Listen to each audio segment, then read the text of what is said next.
I'm Virginia Green, Assistant Head here at Sharnbrook Upper School. We're a large rural comprehensive school serving 33 villages across North Bedfordshire, and in 2004 we reorganised and introduced vertical tutoring.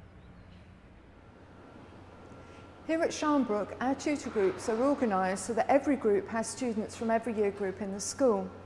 And we find that in that way, it's a situation that replicates more real life, where you work with people of different ages and stages to yourself. It also means that students can genuinely and really learn from one another in a mentoring situation. It also means that they have the same tutor right through the school, somebody who will get to know them really, really well, and somebody who therefore has a relationship of trust and can advise and help them. For us practically, that means that we can break down our year groups of over 400 into much more manageable sizes. So each head of house gets to know 65 new students rather than 400 as a head of year, and they belong to tutor groups of around about 22 per group.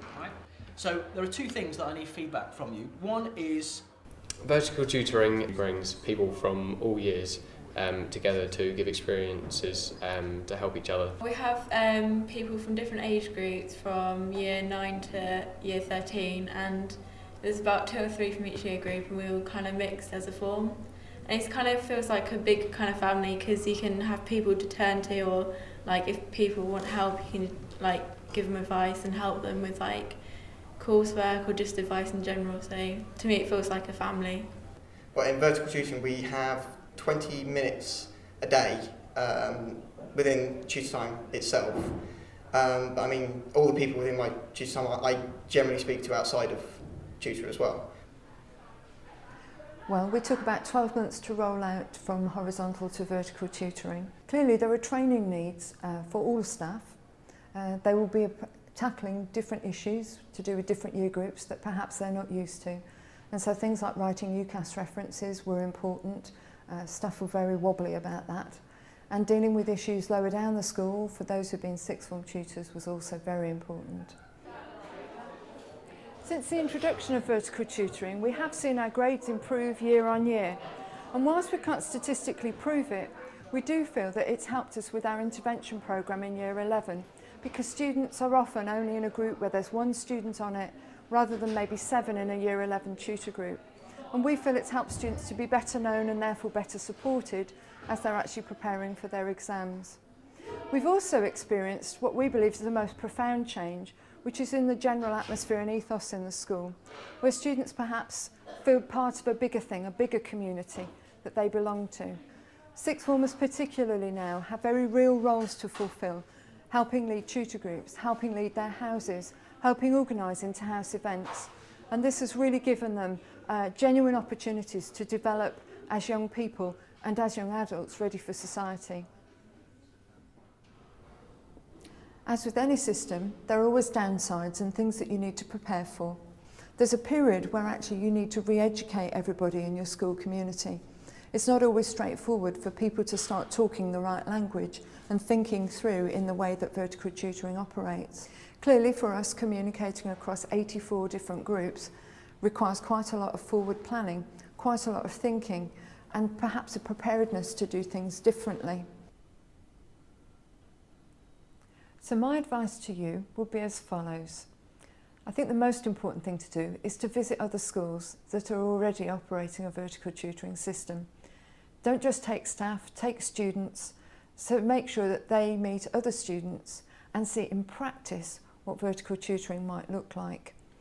I think it's very important when you go on those visits not to take everything that one school does and try and tailor it to your own needs.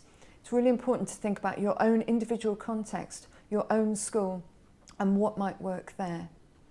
I think the important thing not to do is to expect that you'll reach consensus and that everybody will suddenly agree that this is what you should do. That's where strong leadership is critical. If you believe it will work for your school, then it's really important that you lead from the front. It's also critical that you involve your support staff in what you're doing when you change the way that your school is run. After all, they're the people who answer the phone, who do the photocopying, who organise things into piles for tutor groups. And it's really important that they feel part of the change that you're making. Here in our school, Many of them are attached tutors or indeed tutors themselves, and they would testify to the fact that that has helped them feel far more involved in the community of the school and far more a part of what goes on every day. It's definitely a sense of community, like family, you're all together, so you can just talk to each other, which is really good. It is kind of daunting, but it's after like the first week, everyone's really nice the first week, and well, the rest of the weeks, but I mean, especially nice the first week, just to try and break you into form. And once you get into it, you become really good friends. Like if I see anyone in form around school, I'll say, "Hi, you're right," and maybe stop for a chat or something. We do have an exceedingly low bully rate as a school. Whether that's to do with vertical tutoring or the other support that's around, I don't know. You'd have to ask one of the other teachers about that. But me personally, I was on the Anti-Bullying Council for Bedfordshire, so we had a huge discussion about this. And the way vertical tutoring works, because you've always got that older person, apart from me obviously, you've got that older person to look up to and to ask for advice, that kind of thing, you kind of almost feel semi-protected. You know that if there's a problem, they'll step in. So you've always got that kind of like older brother, older sister kind of outlook as well. However, once you're in year 13, there generally isn't any bullying anyway, because we're all good mates, so you haven't got that problem. It's only really in the lower year groups where they're trying to adjust to a new surrounding. That kind of thing is where it happens. Over the last 6 years, we've found that young people have been better prepared as citizens of society and more appropriately helped and supported in their studies. That's why we think it might be worth your school having a look at whether or not it might help your students in exactly the same way.